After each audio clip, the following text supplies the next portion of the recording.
আসসালামু আলাইকুম প্রিয় শিক্ষার্থীরা, জাগরিকের নতুন একটি ক্লাসে তোমাদের সবাইকে স্বাগতম।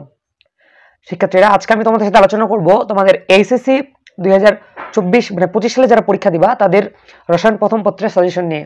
গত বেশ কয়েকটি পর্বে আমি তোমাদের রসায়ন প্রথম পত্রের যে দ্বিতীয় অধ্যায় রয়েছে গুণগত রসায়ন, এখানে টাইপ ভিত্তিক যে টাইপগুলো রয়েছে যেগুলো থেকে প্রশ্ন প্রতিবারই হয় সেগুলো নিয়ে আলোচনা করতেছিলাম।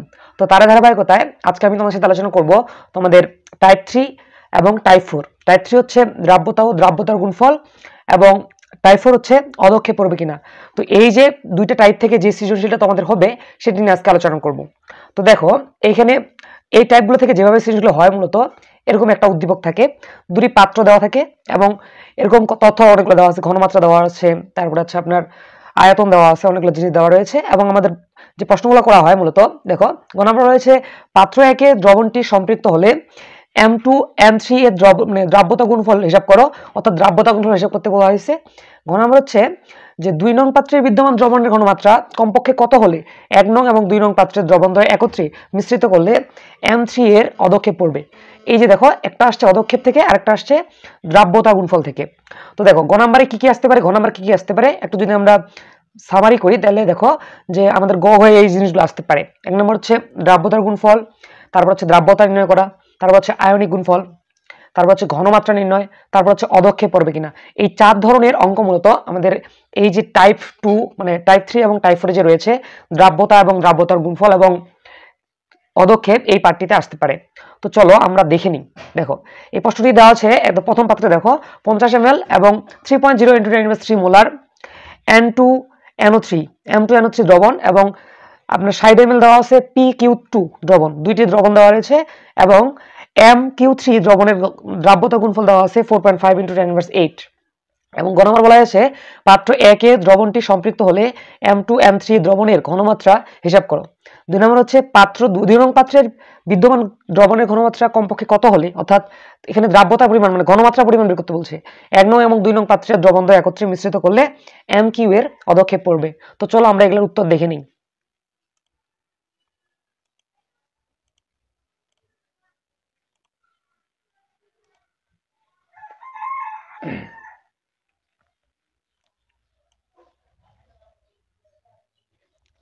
তো দেখো, গ নাম্বার হচ্ছে উদ্দীপক অনুসারে আমরা লিখতে পারি যে M2NO3 দ্রবণের ঘনমাত্রা দেওয়া ছিল, অর্থাৎ দ্রব্যতা দেওয়া ছিল 3.0 × 10³ মোলার দেওয়া ছিল। তাহলে আমরা এই দ্রাব্যতাকে আমরা S ধরে নিব, কারণ দ্রাব্যতাকে S দ্বারা প্রকাশ করা হয়। তাহলে ধরি M2NO3 এর দ্রাব্যতা হচ্ছে S। এখন দেখো, পাত্র একে M2NO3 দ্রবণের নিম্নরূপ বিয়োজিত অবস্থা হচ্ছে, দেখো পাত্র একে ছিল N2NO3, এটাকে যদি বিয়োজিত করি, দেখো বিয়োজিত আমরা ভাঙাইতে শিখতে হবে, নাহলে পরবর্তীতে কিন্তু আমরা অদক্ষেপের অঙ্কগুলো পারবো না। দেখো প্রথমত দেখো, M এর নিচে আছে 2, এখানে আমি M এর জায়গায় এখানে M প্রথমে ব্যবহার করেছি, তারপর M এর নিচে যে 2 ছিল এই 2টা ব্যবহার করেছি। এবং দেখো N এর এখানে 3 ছিল, দেখো N লিখেছি এবং N এর এখানে আমি 3 ব্যবহার করেছি। এখন তোমরা লক্ষ্য করো, এই যে পাওয়ারগুলো নিচে যে বেসগুলো রয়েছে, নিচের যে সংখ্যাগুলো রয়েছে অর্থাৎ 2 এবং 3, এবার এগুলো উল্টাপাল্টা করে দেবো আর কি। অর্থাৎ 3টা দিব M এর উপরে, এই 3টা দিব M এর উপরে, আর এই 2টা দিব N এর উপরে, আর প্রথমটা অলওয়েজ প্লাস আর দ্বিতীয়টা হচ্ছে মাইনাস। তাহলে 3টা যদি এর উপরে দিই M এর উপর, তাহলে 3 প্লাস আর প্লাস চিহ্ন দিলাম, এবং এই 2টা যদি এই যে N এর উপর দিয়ে দিই তাহলে 2 মাইনাস, প্রথমটা প্লাস তারপরটা মাইনাস।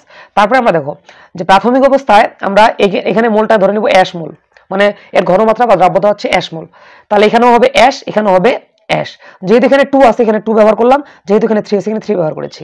এখন আমরা জানি যে দ্রাব্যতা গুণফল ইকুয়াল টু কেএস, অর্থাৎ সলিউবিলিটি প্রোডাক্ট। তাহলে আমরা জানি আয়ন দ্বয়ের গুণফল, আর এখানে কি হয়, এখানে সংখ্যা সহ সূচকটাও থাকবে এবং সামনেরটা পাওয়ারও হয়ে যাবে। তাহলে দেখো দুটি আয়ন ছিল যে M3+, এই যে M3+, আর একটা ছিল N2-, এই যে N2-। এখন দেখো যে সহগটা ছিল, এই সহগটা ছিল 2, এই 2টা পাওয়ার হয়ে গেল, সহগটা ছিল 3, এখানে পাওয়ার হয়ে গেছে। এখন দেখো M2 এর মানে ঘনমাত্রা আমরা কত পাইছি, 2S পাইছি। দেখো তো আমি মার্ক করতেছি 2S, এখানে 2Sটাও বসিয়েছি, দেখো 2Sটাও ব্যবহার করেছি, এবং সাথে এখানে যে পাওয়ারটা ছিল অর্থাৎ যে সহগটা ছিল ওটা পাওয়ারও করে ফেলেছি। সেম ভাবে এখানে 3S ছিল, 3S ব্যবহার করেছি এবং সহগটা পাওয়ার করে দিয়েছি। এক কথায় আমাদের এখানে সংখ্যা সহ যে মোলটা আছে মোল সংখ্যাটাও থাকবে, অর্থাৎ এই জিনিসটা থাকবে, আবার সহগটা পাওয়ার হয়ে যাবে। তাহলে মোল সংখ্যাও থাকবে, পাওয়ার হয়ে যাবে, মাথায় রাখবা।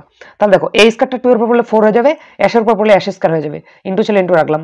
তো 2 এর উপর মানে 3 এর উপর যখন পাওয়ার 3 পড়বে তখন 27, আর অ্যাশ এর উপর কিউব মানে অ্যাশ কিউব। এখন দেখো 4 মাল্টিপ্লাই অফ 27 করলে 108, এখানে অ্যাশ স্কয়ার আর অ্যাশ কিউব মিলিয়ে অ্যাশ পাওয়ার 5। এখন দেখো 108 ছিল 108 রাখলাম, অ্যাশের মান আমরা দ্বারবোধ ধরে নিয়েছিলাম, এটা হচ্ছে 3.0 ইনটু 10 ইনভার্স 3। দেখো 3.0 ইনটু 10 ইনভার্স 3, পাওয়ার হিসেবে 5 ছিল, পাওয়ার হিসেবে 5 রাখলাম।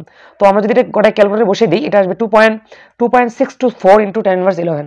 এটাই ছিল আমাদের। অতএব M2 NO3 এর দ্রব্যতার গুণফল হচ্ছে 2.642 ইনটু 10 ইনভার্স 11 মোল পাওয়ার 5 লিটার ইনভার্স 2। এখন দেখো এটা কিভাবে আসলো, দেখো তো আমরা জানি নরমালি দ্রাব্যতার গুণফল কত বলতো, দ্রাব্যতার গুণফল হচ্ছে মোল ইনভার্স 1 লিটার ইনভার্স 1, তাই না?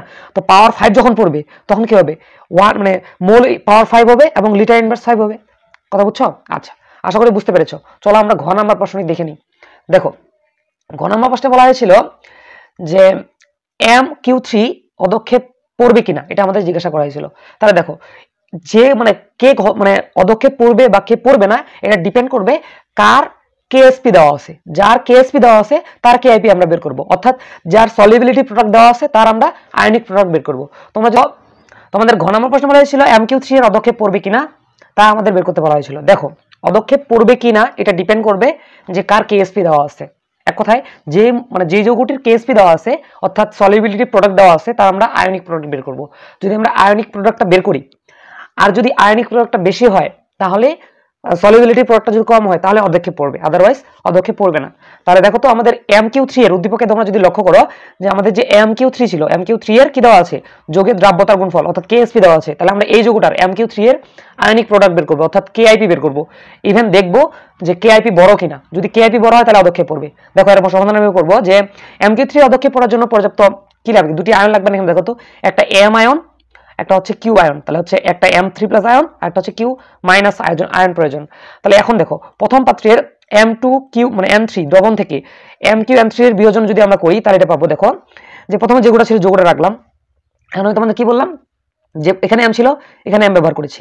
এবার দেখো এখানে 2 ছিল, এই এর নিচে 2 ছিল, এখানে 2 সামনে ব্যবহার করেছি। সেম ভাবে n ছিল, এখানে n ব্যবহার করেছি এবং এর নিচে 3 ছিল, এখানে 3 ব্যবহার করেছি। এবার সহগ মানে নিচে যেটা আছে আর কি, সেটা নিচে যে সংখ্যাটা রয়েছে সেটা কি হয়ে যাবে, এটা পাওয়ার হয়ে যাবে, উল্টাপাল্টা পাওয়ার হয়ে যাবে। অর্থাৎ 3টা যাবে m এর উপরে আর 2টা আসবে n এর উপরে এবং প্রথমটা প্লাস তারপরটা মাইনাস হয়ে যাবে। তাহলে 3 প্লাস তারপর হচ্ছে মাইনাস 2 মাইনাস।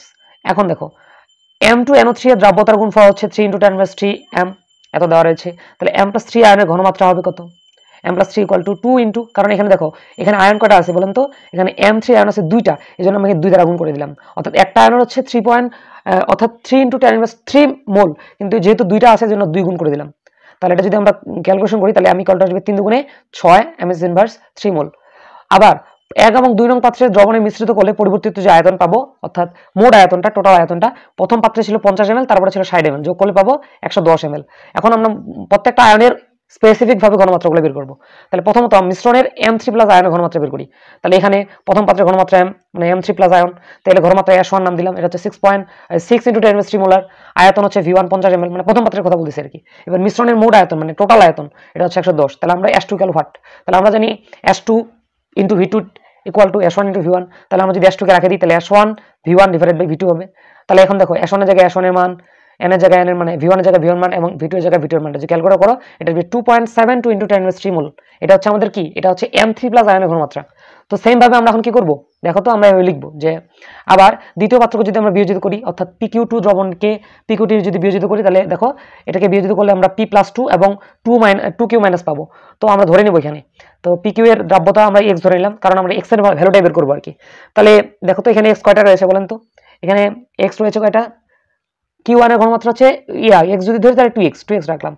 তাহলে এখন দেখো এখন Q আয়নের ঘনমাত্রা বের করতে হবে। তাহলে এখানে দ্বিতীয় পাত্রের ক্ষেত্রে Q1 এর ঘনমাত্রা x1 ধরে নিছি, এটা হচ্ছে 2x, আয়তন হচ্ছে V1 60 ml, মানে দ্বিতীয় পাত্রের কথা বলতেছি। এবার মিশ্রণের আয়তন দেওয়া ছিল V2, মানে টোটালটা এটা হচ্ছে 110। তাহলে আমাদের মিশ্রণের পর যে আয়তন হবে সেটা হচ্ছে S2 টা বের করি। তাহলে আমরা সেম জানি S2 = S1 V1 / V2, S1 এর জায়গায় S1 এর মান, S2 V2 V1 এর জায়গায় V1 এর মান এবং V2 এর জায়গায় V2 এর মান। এটা যদি আমরা ক্যালকুলেট করে দাও এটা আসবে 12/11 এত মোল। আচ্ছা এখন দেখো এবার আমরা লিখবো, এবার উদ্দীপকের পাত্রতে মিশ্রিত করলে এই যে দুটি আয়ন অর্থাৎ M2 এবং M3 এবং PQ3 দ্রবণের মিশ্রিত সংগঠিত বিক্রিয়া হবে। এই দুটোকে যদি বিক্রিয়া করাই, এই যে বিক্রিয়া যদি করাই তাহলে উৎপন্ন হবে কত, এটা হবে 2MO3 এবং কি 3PQ 3 Pn, তাহলে উৎপন্ন যে এম কিউটা আছে নিম্নরূপ বিয়োজিত করলে পাবো, ভাঙলে পাবো M3 প্লাস এবং 3Q মাইনাস পাবো। তাহলে এখন আমরা কি করবো, এই দুইটা আয়নের আমরা কি বলে তোমার KIP বের করবো, মানে KSP বের করবো, কারণ KSP দেওয়া নাই। তাহলে এই যে আমরা দ্রাব্যতা গুণফল বের করতেছি, তাহলে দ্রাব্যতা হলো KSP ইকুয়াল টু আয়ন দরের গুণফল।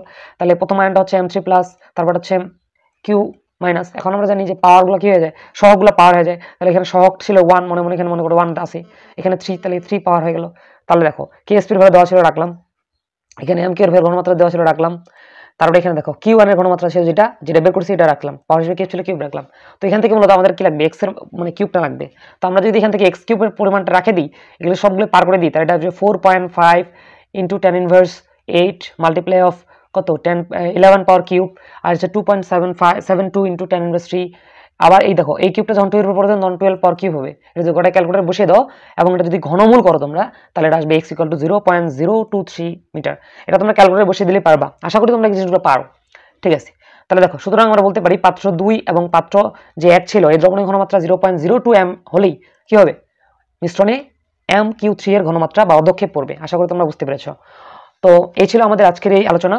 আশা করছি আজকের আলোচনাটি তোমরা সুন্দর মতো বুঝতে পেরেছো। তো পরবর্তী ক্লাসে এই টাইপ থেকে যতগুলো বোর্ড প্রশ্ন এসেছে 2024 থেকে শুরু করে 2015 সালে প্রত্যেকটি বোর্ড প্রশ্ন আমি তোমাদের সাথে আলোচনা করব এবং তোমাদেরকে সুন্দর মতো করে বুঝিয়ে দেওয়ার চেষ্টা করব।